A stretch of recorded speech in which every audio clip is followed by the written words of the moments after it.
Who was better, Otis Taylor or Andre Reed? Let's break it down. Andre Reed played 16 seasons from the year 1985 to 2000. Otis Taylor officially played 11 seasons from 1965 to 1975, but really he played 10. As his final season in 1975, the stats show he played one game but didn't record a single stat and didn't even record the start. The eras in which Reed and Taylor played are going to be key going forward. Andre Reed had 4 1,000-yard seasons. His best season in terms of receiving yards was 1,312 yards. Otis Taylor, on the other hand, had 2 1,000-yard seasons. His best season receiving came to 1,297 yards.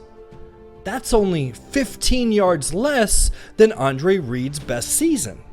Andre Reed's best season in terms of touchdowns was 10 in 1991.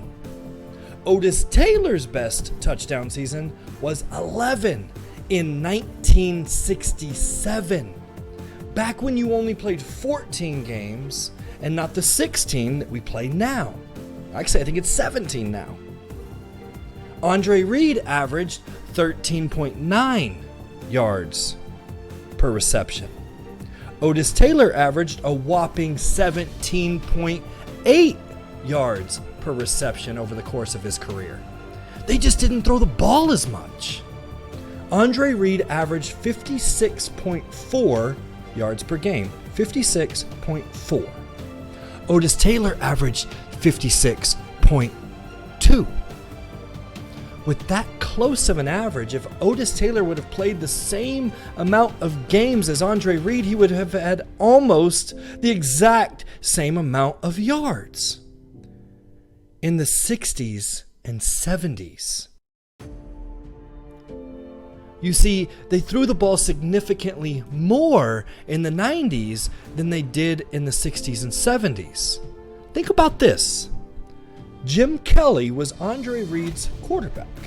He averaged 221 yards per game over the course of his career and only played 11 seasons. For Lynn Dawson, Otis Taylor's quarterback, we will only count the 14 glory seasons, 13 of those with the Chiefs throwing the ball to Otis Taylor. He averaged 155 yards per game and finished his 19-year career with 28,000 yards. He played 8 more years than Kelly and threw 7,000 less yards than him. And it's not like Lynn Dawson sucked. He was a Hall of Famer, one of the greatest of all time. Another thing Andre Reed had going for him over Otis Taylor was illegal contact. Before 1978, cornerbacks could jam you whenever they wanted. After 1978, illegal contact would be called if you hit or jammed a player after 5 yards. Imagine if they couldn't touch Otis Taylor in his era. Imagine if corners and linebackers couldn't just beat him to death while he was running his route.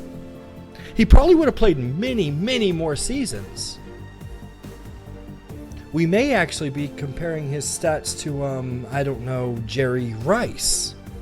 Oh yeah, Andre Reed is in the Hall of Fame. As well as he should be. Otis Taylor is not. How?